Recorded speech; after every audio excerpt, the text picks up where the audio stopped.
যারা ভুল তথ্য দিচ্ছেন তাদেরকে বলতেছি, যারা বলতেছেন যে সৌদিতে কেন বোম মারলো ইরানে, ইরান একটা মুসলিম দেশ হয়ে কেন সৌদিতে, কাতারে, কুয়েতে, বাহরাইনে, দুবাইতে কেন এতগুলো বোম মারতেছে? আরে ভাই, বোম তো মারতেছে সেনাঘাটিতে। আমেরিকার যে সেনাঘাটি আছে সেই সেনাঘাটিতে বোম মারতেছে ইরান। তো এখন কথা হয়েছে, এখানে হতাহতের ঘটনা হতেই পারে, যেহেতু একটা বোম মিস্টেক হইলে দেখা গেছে এখানের জিনিস ওখানে যে পড়তে পারে। হ্যাঁ, এটাই স্বাভাবিক। তো আমরা মনে করি যারা আমরা প্রবাসী আছি, বিভিন্ন দেশের মানুষ কিন্তু দুবাই বলেন, কাতার বলেন, কুয়েত বলেন, বিশেষ করে আমাদের বাংলাদেশি, ইন্ডিয়ানি, তারপর হচ্ছে পাকিস্তানি, আরও অনেক দেশ আছে যারা প্রবাসে থাকে। তো আমি মনে করি যে সবাই সেফলি থাকবেন, আর সবসময় খেয়াল রাখবেন। আর সবসময় কিন্তু অ্যালার্ট আসতে থাকে, মোবাইলে কিন্তু অ্যালার্ট আসতে থাকে।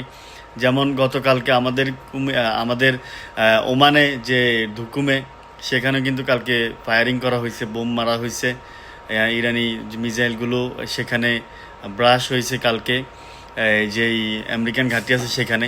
তো সবাই অবশ্যই সতর্কতার সাথে চলবেন। আমাদের যারা প্রবাসী আছে সবসময় দেখে শুনে চলবেন, আর না জেনে কোনো তথ্য প্রচার করা উচিত না। হ্যাঁ, আমিও কয়েকটা নিউজ দেখলাম যে মুসলিম দেশ হয়ে কেন মুসলিম দেশে আঘাত করে। আরে ভাই, মুসলিম দেশে যদি সেই সেনাঘাঁটি রাখে, আমেরিকান যে সেনাঘাঁটি থাকে, তো কোথায় আঘাত করব? এখন কথা হয়েছে সেই সেনাঘাঁটির মধ্যে আঘাত করছে। তো আমরা সবাই সেফলি চলি, সেফলি